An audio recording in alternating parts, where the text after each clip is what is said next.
Good morning students, I am Nimisha Mishra from KVSECL Nauruzabad. Today I am going to teach you chemical kinetics. Chemical kinetics and topic is rate of a chemical reaction. Some reactions are very fast, for example ionic reactions, and some reactions are very slow, for example radioactive reactions. And some reactions are moderate, for example reaction between hydrogen and iodine. अब ये reaction fast और slow कैसे हैं, इसको consider करने के लिए हम देखते हैं rate of reaction. Then what is rate of reaction? Rate of reaction may be defined as the change in concentration of any one reactant और product per unit time. Per unit time में reactant या product में किस तरीके से change हो रहा है उसके कंसंट्रेशन में, उसी को कहते हैं rate of A chemical reaction. For example एक हाइपोथेटिकल रिएक्शन कंसिडर करते हैं. R gives P. Here R is reactant, R यहाँ पर रिएक्टेंट है और P प्रोडक्ट है. तो R जब कन्वर्ट हो रहा है P में, अब इसमें अगर इस रिएक्शन में हमको रेट ऑफ रिएक्शन देखना है तो rate of reaction is equal to decrease in concentration of R divided by time taken. R के कंसंट्रेशन में जितना डिक्रीज हो रहा है, मीन्स रिएक्टेंट के कंसंट्रेशन में जितना डिक्रीज हो रहा है, उसको जितने टाइम में डिक्रीज हो रहा है उससे डिवाइड करते हैं तो रेट ऑफ रिएक्शन मिल जाता है. सेकेंड, अगर प्रोडक्ट को लेके कंसीडर करते हैं then increase in concentration of P divided by time taken. दोनों तरीके से रेट ऑफ रिएक्शन को कंसीडर कर सकते हैं. और अगर R इनिशियल कंसंट्रेशन इसका R1 है रिएक्टेंट का और फाइनल कंसंट्रेशन R2 है, then change in concentration of reactant is equal to del R, that is equal to R2 minus R1. ऐसे ही प्रोडक्ट के लिए चेंज को हम कह सकते हैं, अगर इनिशियल कंसंट्रेशन P1 है प्रोडक्ट का और फाइनल कंसंट्रेशन P2 है, तो change in concentration of product is equal to P2 minus P1. अब यहाँ पर रेट ऑफ रिएक्शन को कंसीडर करते हैं. रेट ऑफ रिएक्शन हो जाएगा माइनस, यहाँ पर माइनस साइन को लेंगे किसके लिए, रिएक्टेंट्स के लिए, minus del R upon del T. ये हो जाएगा rate of reaction in terms of reactants.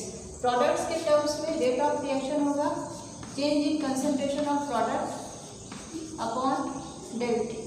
यहाँ पर नेगेटिव साइन इसलिए लिया जाता है कि टाइम इंक्रीज होने के साथ साथ रिएक्टेंट का कंसंट्रेशन भी डिक्रीज होने लगता है. इसलिए जब रिएक्टेंट को लेकर हम रिएक्शन लिखते हैं तो वहाँ पर नेगेटिव साइन लगाते हैं, और जब प्रोडक्ट को लेकर रेट ऑफ रिएक्शन लिखते हैं तो वहाँ पर पॉजिटिव साइन लगाते हैं. For example reaction PCl5 gives PCl3 plus Cl2.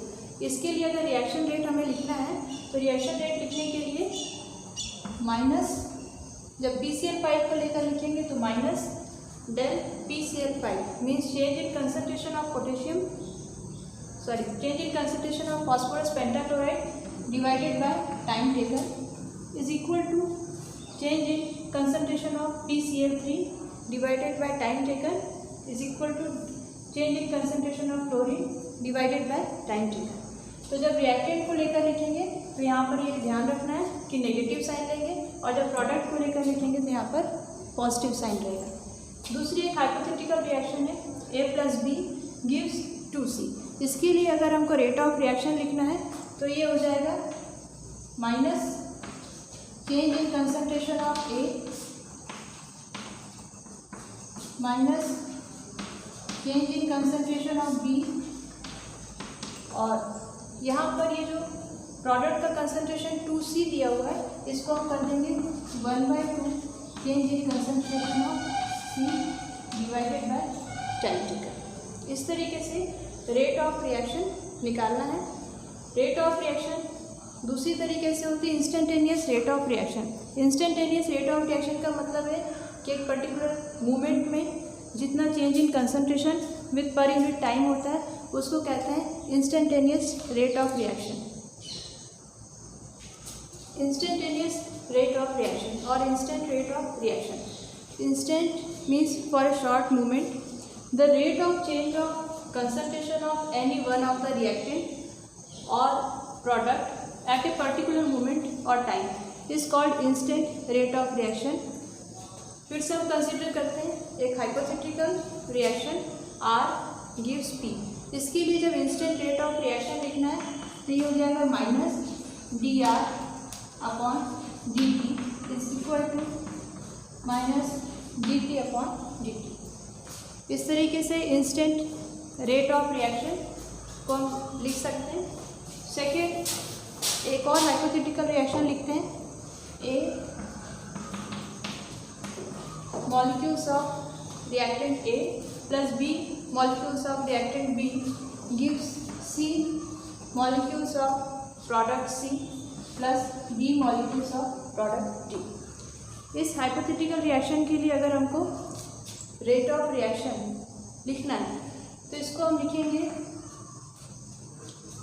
-1 upon A B upon D T is equal to -1 upon B D B upon D T is equal to 1/c D C upon D T और 1/d।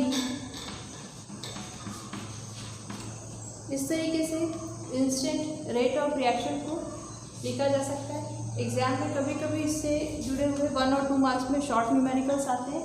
किसी एक compound की या एक reactant की rate दी होती है appear और डिसअपीयर होने की, और उसी को लेकर हमें दूसरे के लिए रेट कैलकुलेट करना होता है।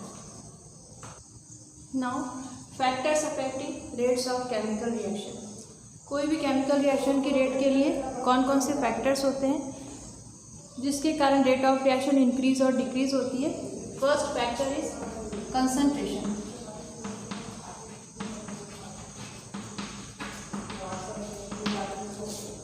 Rate of reaction is directly proportional to concentration. It means rate of reaction increases with increase in concentration. जितना हम अमाउंट रिएक्टेंट का कंसंट्रेशन इंक्रीज करते जाएंगे रेट ऑफ रिएक्शन इंक्रीज होता जाएगा। Second is temperature.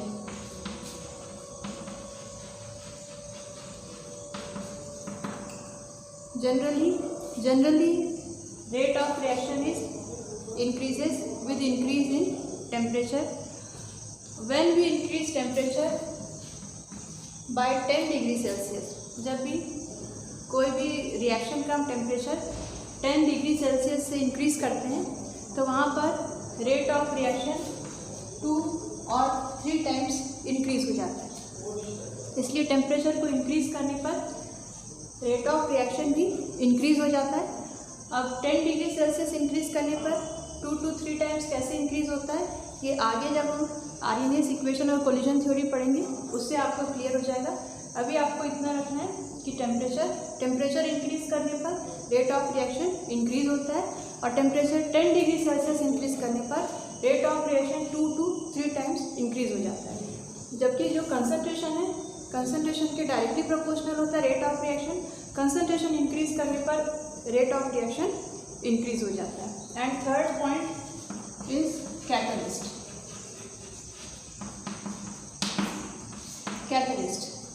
What are catalysts? Catalysts are substances which influence the rate of a chemical reaction without undergoing any change in itself. Catalyst वो substance होते हैं जो rate of reaction को increase करते हैं। Generally वो इंक्रीज ही करते हैं। कुछ एक्सेप्शनल केस होते हैं जहाँ पर रेट ऑफ रिएक्शन डिक्रीज होती है, बाकी generally catalyst rate of reaction को इंक्रीज करते हैं और कैटलिस्ट की प्रेजेंस में रेट ऑफ रिएक्शन इंक्रीज होती है और वो कैटलिस्ट खुद लास्ट तक अनचेंज रहते हैं। तो कैटलिस्ट के लिए हम ये कह सकते हैं कि कैटलिस्ट की प्रेजेंस में रेट ऑफ रिएक्शन इंक्रीज होती है। फर्स्ट हो गया कंसंट्रेशन इंक्रीज होने के साथ रेट ऑफ रिएक्शन इंक्रीज होता है। Second temperature 10 degree Celsius increase करने पर rate of reaction 2 to 3 times increase हो जाता है। थर्ड कैटलिस्ट की प्रेजेंस में रेट ऑफ रिएक्शन इंक्रीज होता है। उसके अलावा कुछ एक दो अलग फैक्टर्स भी है, for example surface area. Surface area increase होने के साथ भी रेट ऑफ रिएक्शन इंक्रीज होता जाता है। Next topic is order of reaction. Order of reaction, the sum of powers और exponent, the sum of power और exponents to which the concentration terms are raised in the rate law expression is called order of reaction. Order of reaction, the sum of powers or exponents to which the concentration terms are raised in rate law expression is called order of reaction. Again we consider a hypothetical reaction. A molecules of capital A plus B molecules of B gives products. इसमें यहाँ पर इस hypothetical reaction में जो reactant A है उसके number of molecules हैं A और रिएक्टेंट B इसके नंबर ऑफ मॉलिक्यूल्स हैं B। और जब हमको इसके लिए ऑर्डर ऑफ रिएक्शन कैलकुलेट करना है तो ऑर्डर ऑफ रिएक्शन हम लिखेंगे rate is equal to K, A raise to power M and B raise to power n। तो यहाँ पर जो ऑर्डर ऑफ रिएक्शन होगी वो m प्लस n का सम होगी। Order of reaction a plus b का सम नहीं होगी, लेकिन order of reaction m plus n का सम होगी। ये m प्लस n ये a प्लस b के इक्वल भी हो सकता है और इक्वल नहीं भी हो सकता, लेकिन ऑर्डर ऑफ रिएक्शन को कैलकुलेट करने के लिए हम m प्लस n को टोटल करेंगे और m प्लस n ये एक्सपेरिमेंटली इसको कैलकुलेट किया जाता है। एक्सपेरिमेंटली कैलकुलेट करते हैं और कोई भी रिएक्शन जो बहुत सारे स्टेप्स में होती है उसमें जो स्लोएस्ट स्टेप होता है उससे हम ऑर्डर ऑफ रिएक्शन को कैलकुलेट करते हैं। अब अगर m प्लस n इसकी वैल्यू 1 आती है तो रिएक्शन फर्स्ट ऑर्डर रिएक्शन कहलाती है। अगर m plus n is equal to 1 आता है तो रिएक्शन होगी first order reaction. m plus n का टोटल 2 आता है तो रिएक्शन होगी second order reaction. m plus n is equal to 3 आता है तो रिएक्शन होगी third order reaction. Rate of reactions के बाद ये जो ऑर्डर ऑफ रिएक्शंस है, ऑर्डर ऑफ रिएक्शन में first order, second order, third order और इसके अलावा ऑर्डर ऑफ रिएक्शन फ्रैक्शंस में भी होती है और ऑर्डर ऑफ रिएक्शन जो होती है ज़ीरो ऑर्डर रिएक्शन भी होती है। ज़ीरो ऑर्डर रिएक्शन वो होगी जहाँ पर रिएक्टेंट के कंसंट्रेशन का रेट ऑफ रिएक्शन पर कोई असर नहीं पड़ता, वो ज़ीरो ऑर्डर रिएक्शन होती है। अब हम वन बाय वन इसके एग्जांपल्स देखेंगे और इसके लिए यूनिट को कैलकुलेट करेंगे। Examples of order of reaction. Order of reaction zero order होती है, first order, second order, third order, fractional order भी रिएक्शन होती है। सबसे पहले एग्जांपल देखते हैं zero order reaction. Zero order reaction example है decomposition of ammonia 2NH3 gives N2 plus 3H2। ये मोस्ट इम्पॉर्टेंट रिएक्शन है, इम्पॉर्टेंट एग्जांपल है, ये कॉम्पिटिटिव एग्जाम्स में भी पूछा जाता है। तो ज़ीरो ऑर्डर रिएक्शन, यहाँ पर हमने अमोनिया के 2 मॉलिक्यूल्स लिए हैं, वो इक्वेशन को बैलेंस करने के लिए लिया हुआ है, लेकिन जो कंसंट्रेशन है वो रेट ऑफ रिएक्शन को अफेक्ट नहीं करता। सेकेंड है first order reaction. First order reaction का एग्जांपल है NH4NO NO2 gives N2 plus 2H2। ये फर्स्ट ऑर्डर रिएक्शन का एग्जांपल है। यहाँ पर जो कंसंट्रेशन की टर्म होती है वो एक ही टर्म पर डिपेंड करता है, तो उसका कंसंट्रेशन की जो पावर होती है 1 होती है। Next second order reaction. Second order reaction preparation of hydrogen iodide. यहाँ पर हाइड्रोजन और iodine H2 plus I2 gives 2HI। Hydrogen plus iodine ये मिलकर 2HI बनाते हैं। ये सेकेंड ऑर्डर रिएक्शन का एग्जाम्पल है। Next third order reaction. Third order reaction यहाँ पर जो कंसंट्रेशन की टर्म होती है या कंसंट्रेशन के लिए जो हमने पढ़ा था कि कंसंट्रेशन टर्म की जो पावर होती है वो 3 होती है 2NO plus O2 gives 2NO2। इस रिएक्शन में जो रेट ऑर्डर ऑफ रिएक्शन है वो 3 है, थर्ड ऑर्डर रिएक्शन।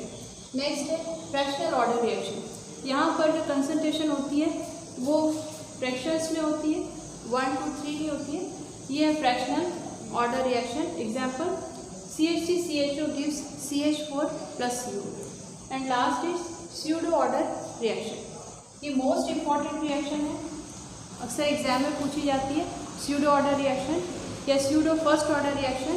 इसका example pseudo first order reaction CH3CO C2H5 Easter. Easter का डिकम्पोजिशन होता है या हाइड्रोलिसिस होता है। जब इसकी वाटर के साथ रिएक्शन होती है तो ये एसिटिक एसिड और अल्कोहल फॉर्म करता है। लेकिन यहाँ पर जो ऑर्डर ऑफ रिएक्शन है वो ईस्टर के कंसंट्रेशन पर डिपेंड करता है। वाटर से अनअफेक्टेड रहता है, इसलिए यहाँ पर ऑर्डर ऑफ रिएक्शन 1 होती है।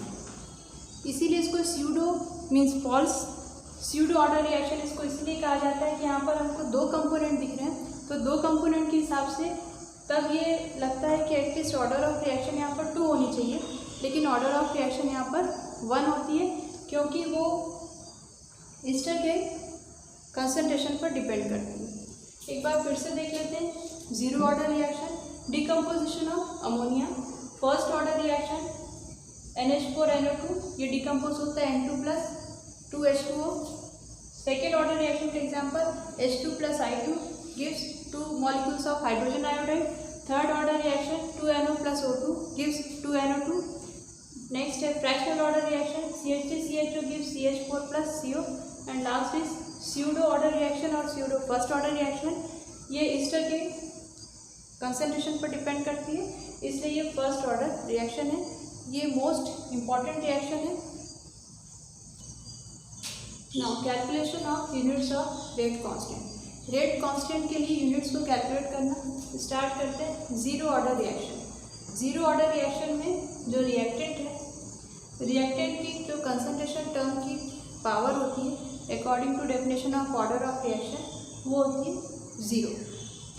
तो एक रिएक्शन है रेट गिव्स, इसके लिए अगर एक हाइपोथेटिकल रिएक्शन को कंसीडर करें, A गिव्स प्रोडक्ट, तो जीरो ऑर्डर रिएक्शन के लिए रेट यहाँ पर ये हो जाएगी K, कांस्टेंट हो जाएगा रेट कांस्टेंट, जिसको हमें कैलकुलेट करना है, और A रिएक्टेंट है और इसको जो पावर होगी वो होगी 0। अब इसको कैलकुलेट करने के लिए dx/dt, dx मतलब यहाँ पर कंसंट्रेशन है। कंसंट्रेशन होता है मोल पर लीटर में और टाइम को हम लेते हैं सेकेंड, तो मोल per litre per second is equal to K। और यहाँ पर जो रिएक्टेंट का कंसंट्रेशन है, रिएक्टेंट का कंसंट्रेशन वो भी होगा मोल पर लीटर, लेकिन पावर यहाँ पर 0 है। तो जब जीरो ऑर्डर रिएक्शन के लिए हम कांस्टेंट को कैलकुलेट करेंगे तो K इज इक्वल टू हो जाएगा mole per litre per second. ये कैलकुलेशन हो गया रेट कांस्टेंट के लिए फॉर जीरो ऑर्डर रिएक्शन। ऐसे ही हम फर्स्ट ऑर्डर रिएक्शन के लिए भी कैलकुलेट कर सकते हैं। First order reaction, first order reaction के लिए ये जो कंसंट्रेशन टर्म है इसका पावर हो जाएगा 1। कंसंट्रेशन टर्म का पावर जब 1 हो जाएगा, रिएक्शन हमने सेम ली A gives product, concentration term का पावर 1 हो जाएगा, तो इसको हम लिख सकते हैं मोल रेट ऑफ रिएक्शन हो जाएगी dx/dt is equal to K A raise to power 1। अब dx/dt के लिए हमने लिख दिया मोल पर लीटर पर सेकेंड, और जो कंसंट्रेशन टर्म है अब 0 ना होकर ये फर्स्ट ऑर्डर रिएक्शन है, यहाँ पर हम लिखेंगे 1। अब इसके लिए जब हमें रेट कांस्टेंट को कैलकुलेट करना है तो मोल पर लीटर यहाँ भी है, मोल पर लीटर इस साइड भी है, मोल पर लीटर से मोल पर लीटर कैंसिल आउट हो जाएगा, और K इसकी यूनिट हमको मिल जाएगी पर सेकेंड। ये मोस्ट इम्पॉर्टेंट है, एग्जाम में कई बार पूछा जाता है, सिर्फ यूनिट दे दी जाती है और यूनिट से हमको ये फाइंड आउट करना होता है कि कौन से ऑर्डर की रिएक्शन है। ये ऑर्डर ऑफ रिएक्शन दे देते हैं और हमें उसकी यूनिट को फाइंड आउट करना होता है। इसी तरीके से हम सेकेंड और थर्ड ऑर्डर की यूनिट भी कैलकुलेट कर सकते हैं।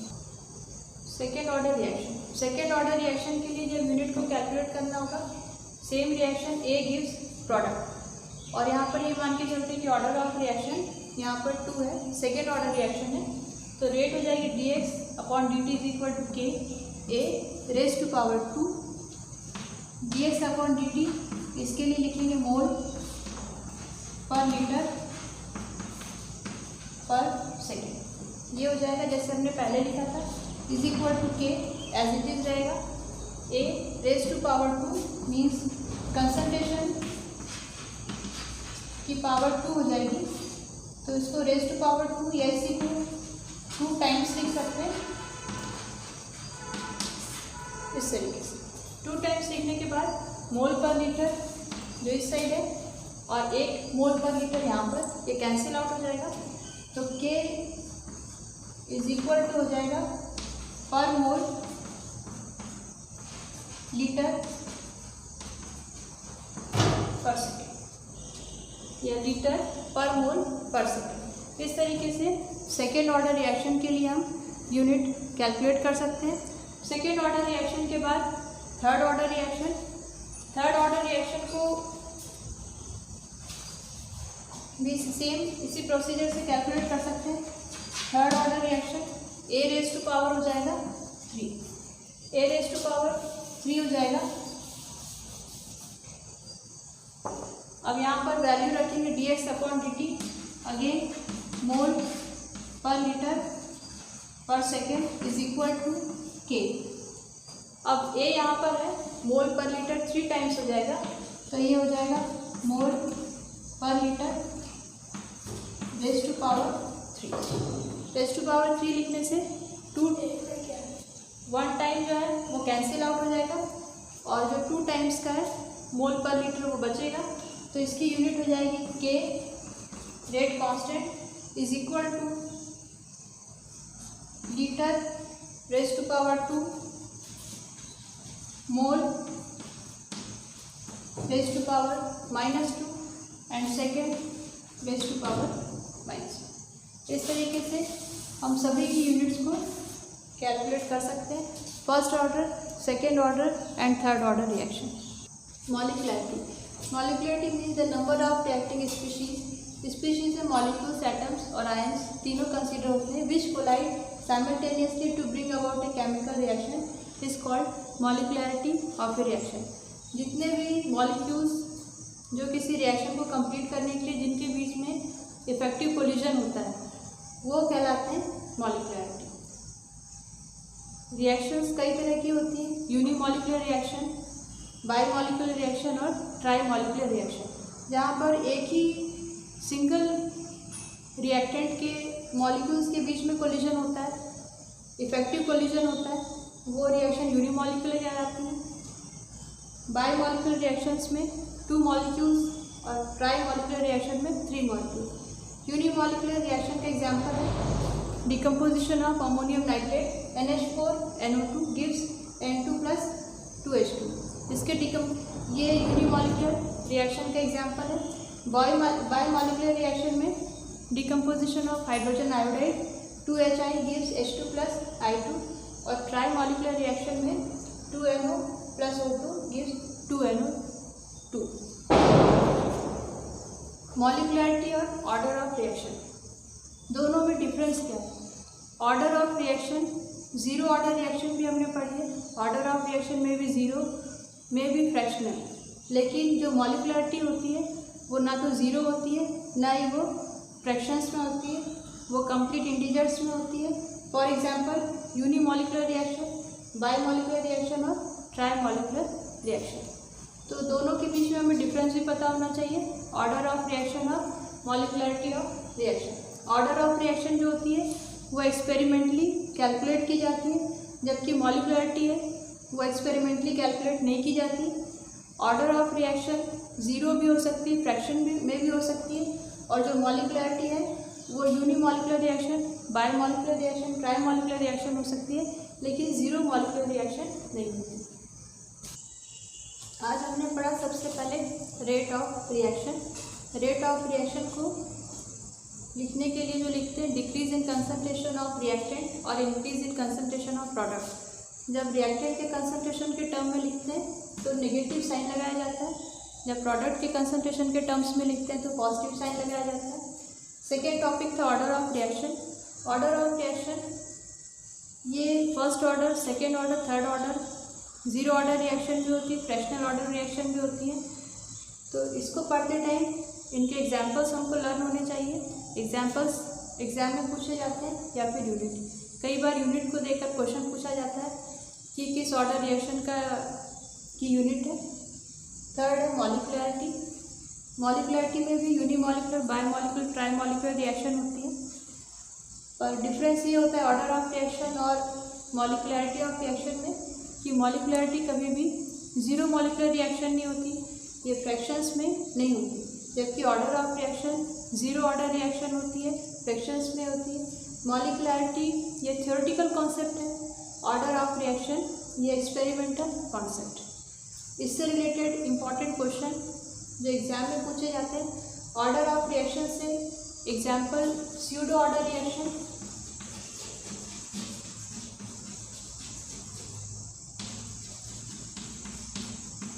स्यूडो ऑर्डर रिएक्शन और ज़ीरो ऑर्डर रिएक्शन ये एग्जाम में पूछा जाता है और उसको हमको बनना चाहिए, इनकी यूनिट्स कैलकुलेट करते बनना चाहिए और ऑर्डर ऑफ रिएक्शन और मॉलिक्युलरिटी दोनों में डिफरेंस लिखते बनना चाहिए। Thank you. इस टॉपिक से रिलेटेड जो क्वेश्चंस हैं जैसे give examples of zero order and pseudo first order reaction, इसको एग्जाम्पल्स को आपको अच्छे से लर्न कर लेना।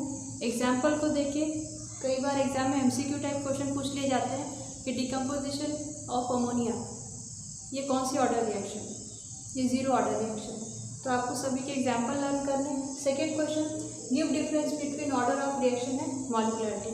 कभी कभी ये क्वेश्चन पूछ लिया जाता है एग्जाम में, इसलिए दोनों के बीच में डिफरेंस पता होना चाहिए। Third is calculate the units of first order, second order and third order reaction. इनकी यूनिट्स को कैलकुलेट करते आना चाहिए। ये भी एमसीक्यू टाइप क्वेश्चन से पूछा जाता है। यूनिट्स इनकी हमें पता होनी चाहिए और यूनिट्स को देके कई बार ये पूछ लिया जाता है कि कौन सी ऑर्डर की रिएक्शन। नेक्स्ट क्लास में हम पढ़ेंगे integrated rate equation. Thank you.